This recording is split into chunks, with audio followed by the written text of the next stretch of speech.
Gusto mo pagpalang araw po sa ating lahat and welcome po to our 365 daily devotion.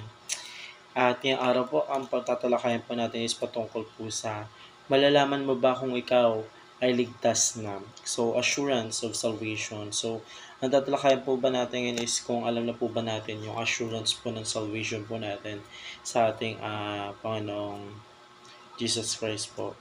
So, para po sa concept po natin sa assurance of salvation, ito po sabi po, it refers to the confidence and certainly that a believer has in knowing they are saved and have eternal life through Jesus Christ. This assurance is rooted in the promise of Scripture, the work of Christ, and the inner testimony of the Holy Spirit. So yun po yung ating sinasabi po sa concept po natin patungkol po sa assurance of salvation po. So, para naman po sa ating Bible reading po, ito po yung matatagpuan po sa 1 John chapter 5, 11 to 13 po. So, yung Tagalog po yung babasahin po natin. Ito po ang sabi. At ito ang patotoo na tayo'y binigyan ng Diyos ng buhay na walang hanggan at ang buhay na ito ay nasa Kanyang anak.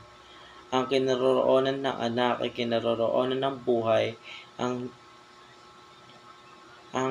hindi kinaroroonan ng anak ng Diyos ay hindi kinaroroonan ng buhay. Ang mga bagay na ito ay isinulat ko sa inyo upang inyong malaman na kayo'y mayroong buhay na walang hanggan sa inyong nananampalataya sa pangalan ng anak ng Diyos. So, yun po yung ating Bible reading for Bible verse po para sa atin na ito. Ang ating teaching naman po, una, we can know we are saved. So, malalaman daw po natin na we have our insurance of salvation po by true faith po. Sa paniniwala po natin ng ating Panginoon Diyos po ay kumikilos po sa ating buhay at sa iba po. So, true faith po, ang ma-assurance na po natin yung salvation po na ninanais po natin upang makamit po natin sa kabilang buhay. So,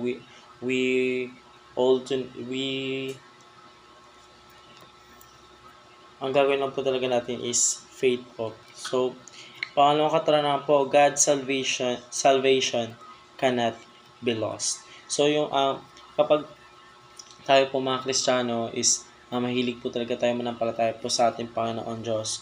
Once na yung salvation po ng ating Panginoon Diyos is napasa atin na po, hindi na po mawawala po yung salvation na po yun kasi alam po ng ating Panginoon Diyos kung naniniwala na po tayo sa Kanya kahit hindi ko rin po sinabi kahit makagawa tayo ng kasalanan natin, but kung mas maganda po na iwasan na po natin magkaroon ng mga kasalanan and magpatuloy na po tayo maniwala sa ating Panginoon Diyos for our assurance and salvation para sa buhay na walang hanggan po sa kabilang mundo po.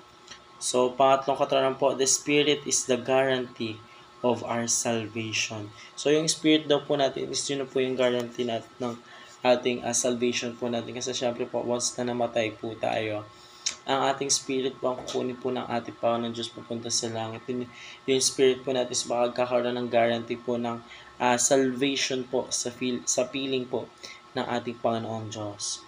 So, yun naman po para sa na ito. Maraming salamat po sa pakikinig and see you po ulit bukas para po sa ating daily devotion.